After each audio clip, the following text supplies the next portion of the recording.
चलिए बात करते हैं इंडियन रिन्यूएबल एनर्जी देव एजेंसी लिमिटेड यानी कि इरेडा के बारे में।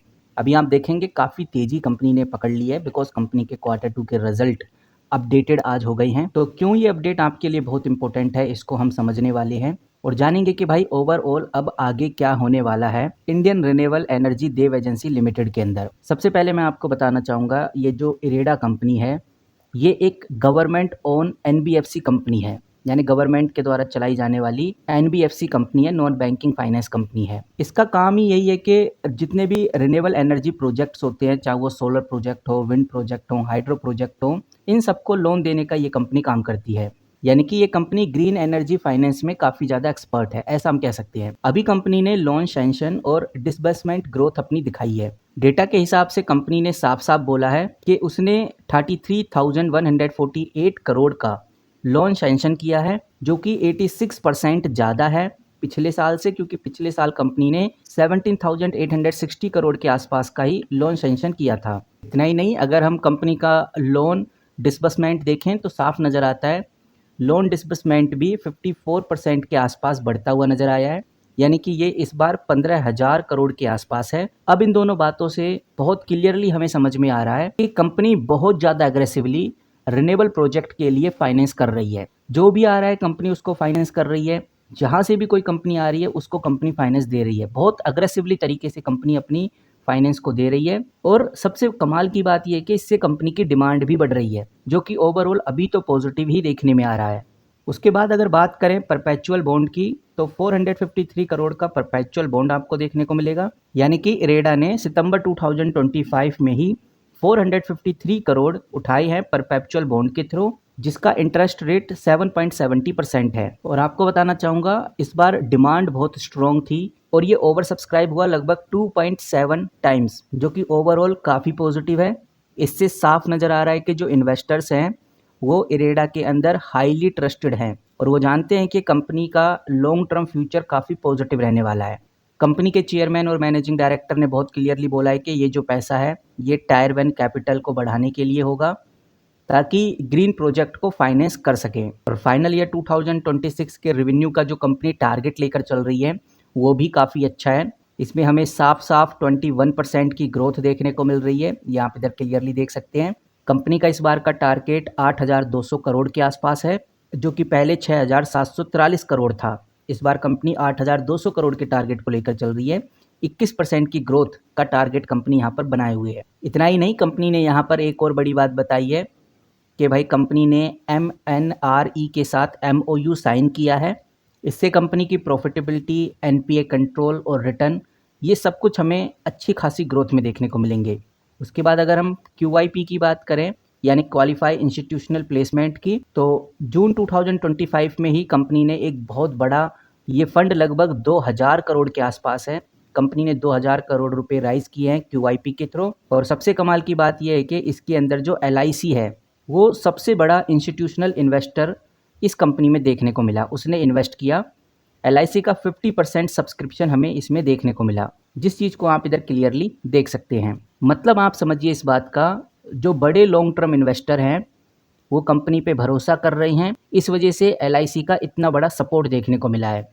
वहीं अगर हम इरेडा का Q1 फाइनल ईयर 2026 का स्नैपशॉट देखें तो बहुत क्लियर नज़र आ रहा है कि कंपनी का जो Q1 में जो प्रॉफिट था वो लगभग 36% डिक्रीज़ हुआ था। ये बात सबको पता है, जब कंपनी का Q1 आया था तो 36% नेट प्रॉफिट गिरा था और गिर कर कितना हो गया था, 247 करोड़ हो गया था, जो कि पहले 384 करोड़ था। बट अगर हम रेवेन्यू की बात करें तो कंपनी का रेवेन्यू उस टाइम भी बढ़ा था, यानी कि रेवेन्यू 1947 करोड़ हो गया था, जो कि पहले 1510 करोड़ था। लेकिन प्रॉफिट में हमें डाउनफॉल देखने को मिला। तो कहने का मतलब ये है कि टॉप लाइन जो ग्रोथ है वो तो कंपनी में हुई थी, मैं Q1 की बात कर रहा हूँ, लेकिन जो बॉटम लाइन थी उसमें कंपनी प्रॉफिट नहीं बना पाई। इसके पीछे का रीज़न बताया गया कि जो फाइनेंशियल कॉस्ट है और जो इम्प्लीमेंट है वो काफ़ी ज़्यादा बढ़ गया था, जिसकी वजह से प्रॉफिट्स काफ़ी ज़्यादा प्रेशर में आ गए थे। कंपनी ने अच्छा काम किया, ओवरऑल कंपनी ने सेल्स भी अच्छी जनरेट की, ऑपरेटिंग प्रॉफिट भी अच्छा जनरेट किया, लेकिन प्रॉफिट तक कंपनी ज़्यादा नहीं सस्टेन कर पाई। बाकी स्टॉक परफॉर्मेंस की बात करें तो वो भी आप इधर देख सकते हैं, साफ नज़र आता है कि भाई पिछले एक साल में कंपनी ने 32% का डाउनफॉल कराया है और YTD भी लगभग 32% आपको नेगेटिव देखने को मिलेगी। पिछले 6 महीने से 10% तक ये गिर चुका है। ये सिर्फ यहाँ पे लिखा हुआ है ये बात नहीं है, अगर आप चाहें तो ऑफिशियली भी देख सकते हैं।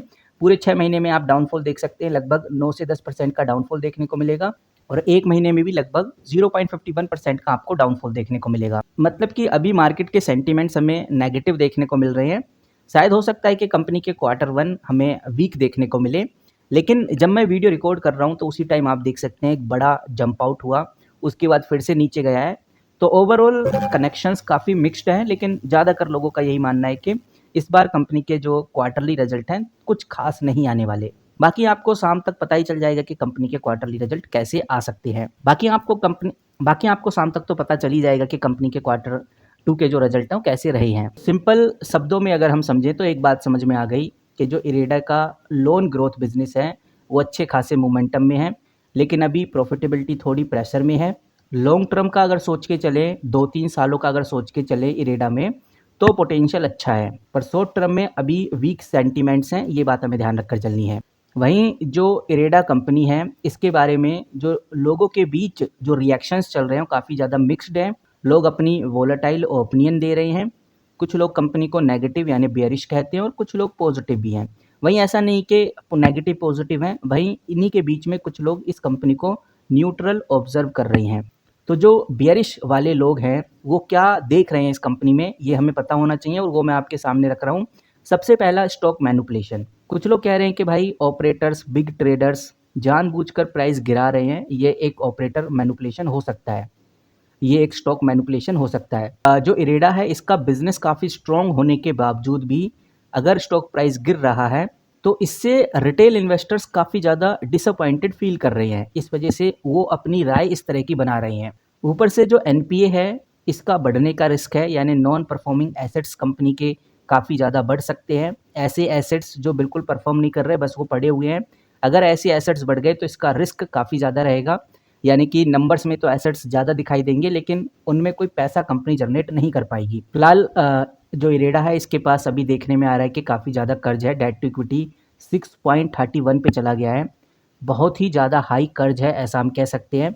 तो अगर ये कंपनी कुछ बोरर्स डिफ़ॉल्ट करता है तो प्रॉफिट पे बड़ा इम्पैक्ट हमें देखने को मिलने वाला है।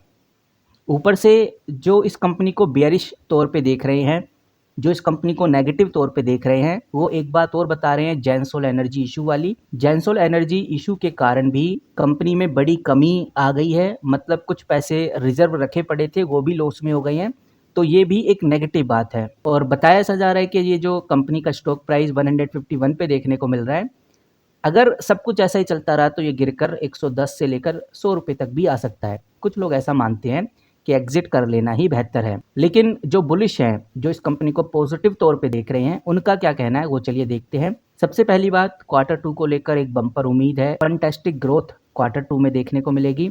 और जो जेंसोल का इम्पैक्ट है जो कंपनी पे पड़ना था वो पड़ चुका है, वो ऑलरेडी प्राइस में फैक्टर्ड हो गया है। अब और नेगेटिव इम्पैक्ट जेंसोल का नहीं देखने को मिलेगा। बताया जा रहा है कि भाई रिजल्ट के बाद 5 से लेकर 20% तक का जंप जो एक्सपेक्टेशन है वो इन्वेस्टर लेकर चल रहे हैं। कंपनी की एफआईआई और डीआईआई की होल्डिंग कंटिन्यूसली बढ़ रही है। अब यहाँ पर तो मुझे समझ नहीं आ रहा कि ऐसा क्यों बोल रहे हैं इन्वेस्टर्स, बिकॉज जो एफआईआई है पहले 2.4% थे, अब घटकर 1.92% रह गए हैं।